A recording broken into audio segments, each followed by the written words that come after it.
if f of x and g of x define functions, then f over g of x would be f of x over g of x. You remember we had f times g of x? We said that is equal to f of x times g of x, just multiplying the two functions together. This is pretty much the same thing with division. So f over g of x means f of x divided by g of x. The domain of the quotient function is the intersection of the domains of f of x and g of x, excluding any values of x for which g of x equal to 0. We cannot have x equal to 0 at the bottom of the fraction because that would cause this to become undefined. Let's look at some examples here to make more sense out of all these. So for f of x equal to 2x squared plus 17x plus 30, and g of x equal to 2x plus 5, we want to find f over g of x and f over g of negative 1. This is very similar to the example we had before.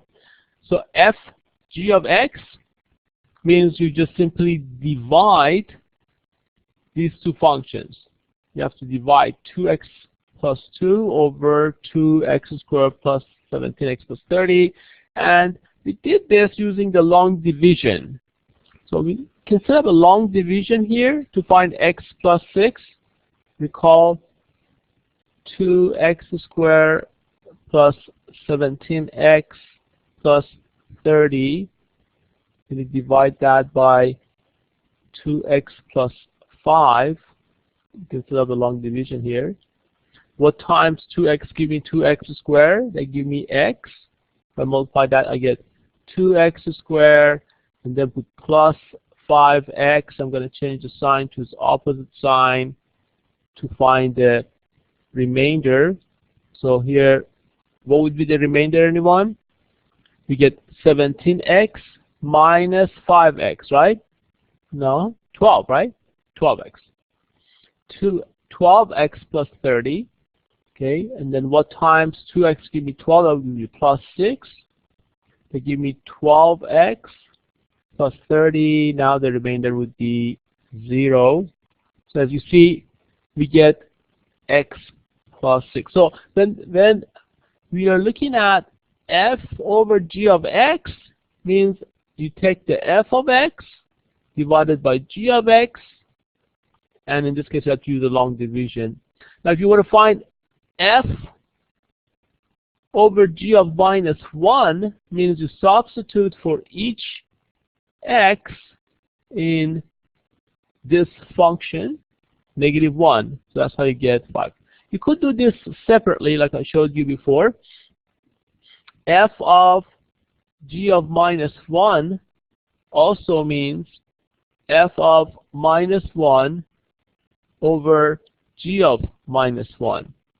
So if you substitute for each f function minus 1, let's write down here, if I have f of x is equal to 2x squared is equal to 2x squared plus 17x plus 30.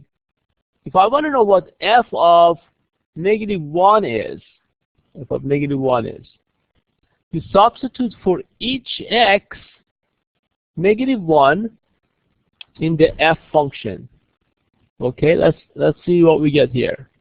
2 plus 17 plus 30. So it would be 9, right? Negative 1. We want to find f of negative 1. Very good. So that has to be negative 1.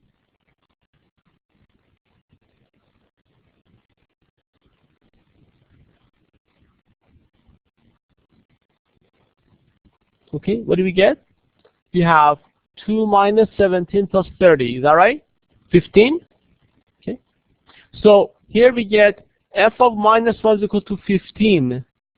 Now let me show you. If you know f of x is equal to any polynomial, from there you can find f of 1, f of 2, f of minus 1, f of anything.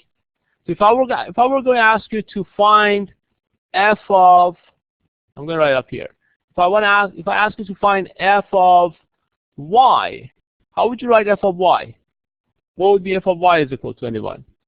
You go to f function, this is my f function. You substitute for each x. What are you going to substitute for each x? Y. Because we want to know what f of y is, right? I'm going to substitute for each x, y. Does that make sense? Okay, if I ask you to find what is f of, this doesn't have to be a number. It could be a symbol. It could be expression. If I ask you to find what is f of this little flower is, I mean, it doesn't have to be a number. It could be anything. Okay? So how would you write it? It could be 2 times, yeah, it's little flower plus 17, little flower plus 30. Right, but remember this has to be squared, all right? Because x was squared, this would be a square, this would be a square. All right. So instead of that, we just copy that little flower here and make sure the same flower. It doesn't look like it, but you get the picture. So I could have, if I know f of x, from there I can find f of y, f of anything, f of expression. In this case, we're going to find f of -1. That's why I substituted -1 for each x, and I kept this a square, and this was x. Does that make sense? So if I were going to find, now my task is to find g of -1. I have to go back to my g function, right? So what's g function? They're saying that g of x is equal to 2x plus 5, right? So if I want to find g of -1, what do I have to do? Substitute for each x -1 in the g function now, because we're finding g of.